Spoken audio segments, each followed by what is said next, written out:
안녕하십니까. 동양학의 대중화, 실용화를 추구하는 동양문화 아카데미입니다. 사주명리, 풍수, 인상 등 사회적 이슈가 될 만한 다양한 주제로 전문가들의 의견을 들어보는 아카데미 단상입니다.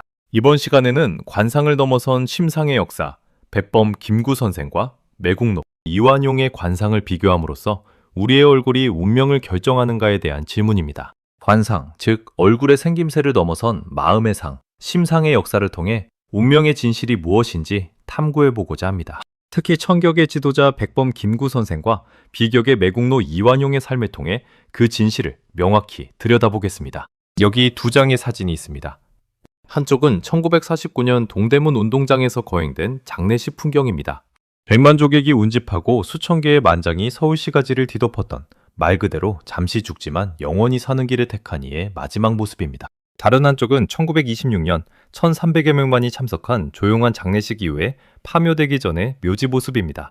천하명당에 묻혔으나 1979년 치욕만 남는다는 이유로 폐묘되고 화장되어 강물에 뿌려졌으며 관뚜껑마저 불태워졌습니다. 잠시 살지만 영원히 죽는 길을 택했던 한 인물의 쓸쓸한 최후입니다. 같은 시대, 같은 공간을 살았던 두 사람입니다. 한 명은 백범 김구 선생, 또 한 명은 이완용입니다. 백범 김구 선생은 과거 낙방, 동학혁명 가담, 사형 선고와 투옥, 그리고 험난한 독립운동의 길을 걸으며 천격의 삶을 시작했습니다. 반면 이완용은 과거 급제 후 출세 코스를 밟은 엘리트로 친청, 친러, 친미를 거치며 부귀영화를 누리다가 종국적인 친일, 매국의 길을 걸으며 귀격의 삶을 시작했습니다. 무엇이 같은 시대를 살았던 이 두 사람의 인생을 이토록 극명하게 갈라놓았을까요? 오늘 이 질문에 대한 답을 함께 찾아보겠습니다. 운명을 읽는 잣대로 우리는 마이상법을 살펴볼 것입니다. 평생 배옷을 입고 산 마이가 짓고 진박이 재구성한 조선시대 관상가들의 필독서인데요.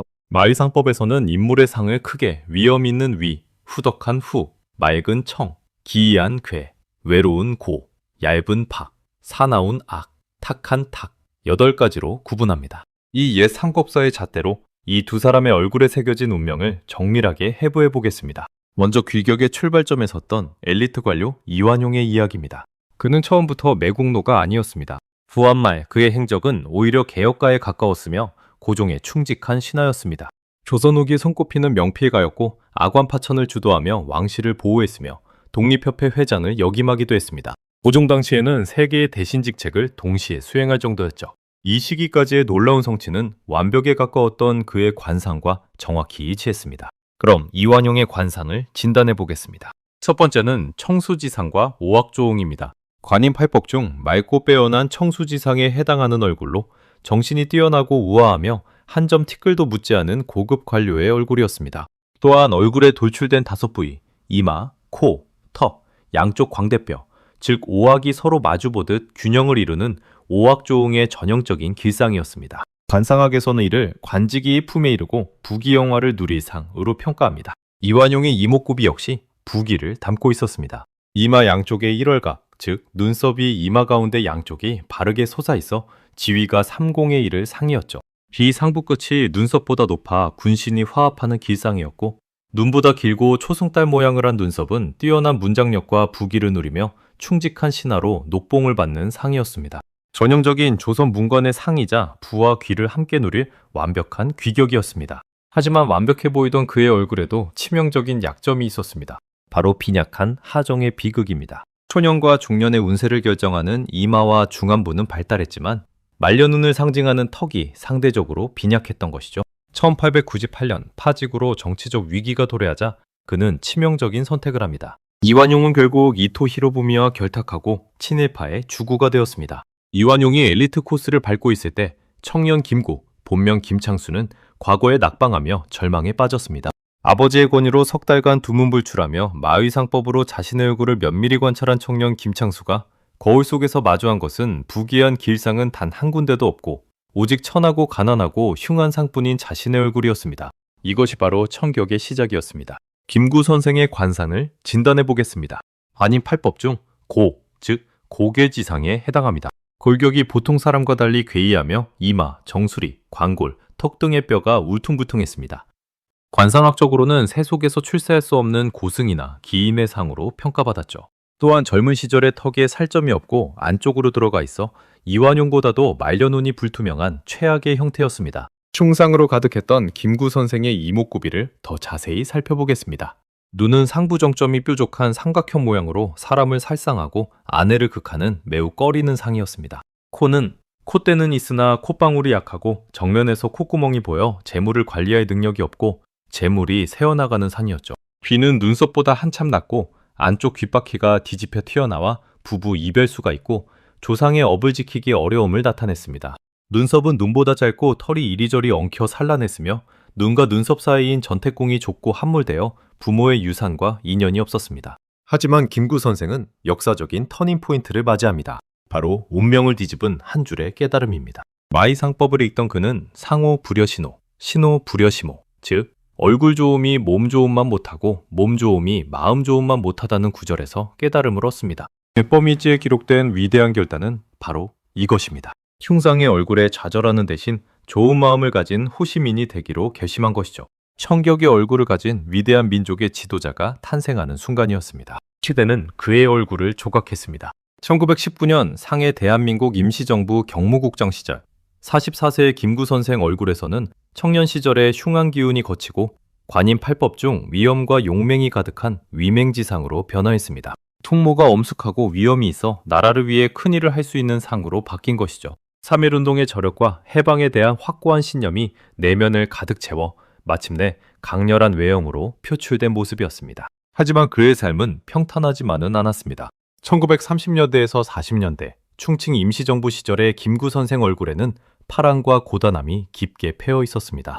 이봉창, 윤봉기를 읽어 이후 일제에 막대한 현상금이 걸린 채 쫓기던 도피 생활의 흔적이 고스란히 담겨 있습니다. 김구 선생의 얼굴에는 시대의 고통을 직면하는 표식들이 새겨졌습니다. 미간 사이에 세로로 선명하게 파인 3개의 주름, 명궁의 3본문은 육체적, 정신적으로 극심한 고통과 파란을 겪은 사람의 표식입니다. 눈 밑 와잠의 주름은 자녀와의 인연이 멀어짐을 상징하는데 이는 조국의 독립을 위해 자신의 가족과 안위를 희생해야만 했던 흔적입니다. 하지만 길고 뚜렷하게 고든 인중은 청격의 얼굴 중 유일한 긍정적 지표로 이윤원의 저격 속에서도 구사일생으로 살아남은 강인한 생명력과 수명의 상징이었습니다. 그리고 1945년 조국 해방 이후 평안하고 굳건한 말년의 모습으로 그의 얼굴은 후중지상으로 완성됩니다. 관인 8법 중 후중지상은 체형과 용모가 두텁고 무거워져 기량이 넓은 바다와 같아지는 상을 의미합니다. 흔들어도 꿈쩍하지 않는 만석을 실은 배와 같은 관상이었죠. 남북 분단과 좌우 대립의 혼란 속에서도 개인의 영달을 버리고 평양엠을 강행한 불굴의 정신, 오해와 비판 속에서도 국가를 먼저 생각한 후덕함이 빚어낸 궁극의 얼굴이었습니다. 이제 두 인물의 관상과 실제 삶의 궤적을 비교해 보겠습니다. 김구 선생은 충상으로 태어났으나 마음심상으로 그 단점을 극복했습니다. 일평생 국가와 민족을 위한 헌신을 택했고 100만 조객의 국민장과 영원한 국부로 역사에 평가받습니다. 반면 이완용은 귀격의 관상을 타고났으나 빈약한 말려눈을 배신으로 채우려 했습니다. 일신의 부귀영화를 위한 친일 야합을 택했고 53년 만에 폐묘와 부관참시, 영원한 치욕으로 역사에 남게 됩니다. 모든 관상서가 궁극적으로 가리키는 단 하나의 진리가 있습니다. 그것은 바로 심상입니다. 신상전편에는 이렇게 기록되어 있습니다. 마음이 얼굴보다 먼저다. 얼굴은 마음 다음이다. 얼굴 모양을 보지 말고 먼저 마음을 보아야 한다. 마음이 얼굴보다 앞서며 얼굴은 마음 다음이라는 깊은 통찰입니다. 관상의 진정한 한계와 본질은 결국 시대의 과제 앞에서 극명하게 드러납니다. 만약 두 사람이 태평성대에 태어났다면 어땠을까요? 영화 관상의 대사처럼 그 사람의 관상만 보았지 시대를 보지 못했네. 파도만 보고 바람은 보지 못했네. 파도를 만드는 건 바람이건만. 결국 관상만을 보아서는 안 되며 그 인물을 둘러싼 시대를 함께 읽어야 한다는 의미입니다. 결론적으로 관상을 완성하는 것은 결국 시대와 심상입니다.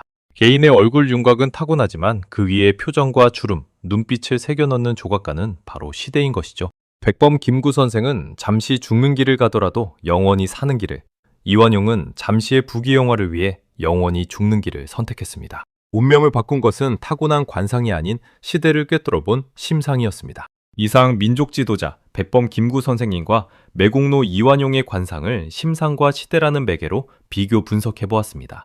감사합니다.